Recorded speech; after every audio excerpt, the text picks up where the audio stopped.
Le président Trump ne voulait pas divulguer les dossiers Epstein, on comprend pourquoi.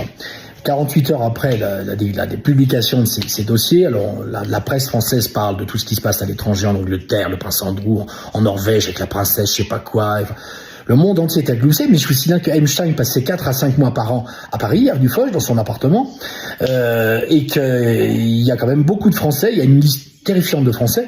Le plus terrifiant, c'est Jack Lang, quand même ministre, président de l'Institut du monde arabe, qui fait partie de tout ça, et qui se défend cet après-midi en disant qu'il s'en fout, qu'il était pas au courant, qu'il assume. Enfin, excusez-moi, en 2009, il a été condamné, il a fait de la tôle, Epstein, et énormément de gens, dont Trump, se sont éloignés de ce monsieur. Hein, et vous avez continué à le voir, à faire des voyages au Maroc. On se demande ce que vous alliez faire au Maroc, monsieur Jack Lang. Hein, Luc Ferry en avait parlé en 2013. Et la droite française bien pensante, dont Raffarin, monsieur Raffarin, le petit Louis XVI au petit pied, m'avait juré au grand Dieu, alors que tout le monde vous protégeait. Mais qu'est-ce qui protège? Vous avez des dossiers sur tout le monde. Vous êtes un peu comme François Mitterrand ou certains de ses sbires. Mais c'est quand même hallucinant, quand même. Qu'est-ce que vous foutez dans tous les dîners d'État à l'Élysée? Qu'est-ce que vous faites dans les voyages avec la famille Macron? Mais qu'est-ce que c'est que ce délire encore? Mais qu'est-ce que vous avez comme dossier sur tous ces gens? On aimerait bien le savoir.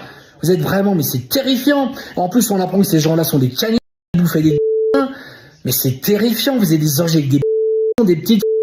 Mais moi, je suis homosexuel, j'assume mon homosexualité, mais mon homosexualité, excusez-moi, je suis tellement terrifié par cette histoire. Mais quand même, on fait pas ça avec des enfants.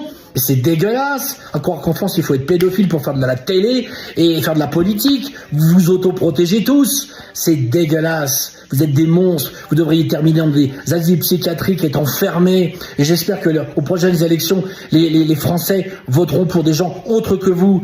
Et la cerise sur le gâteau, c'est Dieudonné aussi. On apprend que les Rothschild, ceci, cela, on appelle Epstein pour le Mossad. Mais enfin, vous dites, mais le pauvre Dieudonné, depuis 10 ans, maintenant, il peut plus faire de concert. Plus de concert. Mais alors, c'est un humoriste, c'est pas un tueur à gages. Mais c'est un pays de dingue. On est le pays de Voltaire, quand même, de Jean-Jacques Rousseau, de la culture, de l'histoire. C'est honteux ce qui se passe dans ce pays. Honteux. Et j'espère que vous serez tous laminés aux prochaines élections. Parce qu'au moins, le seul parti et les seuls gens bien sous cette classe politique pourrie et corrompue, c'est le Rassemblement National.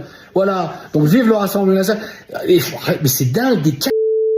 Ils bouffaient des bordel de mer, on est chez les dingues.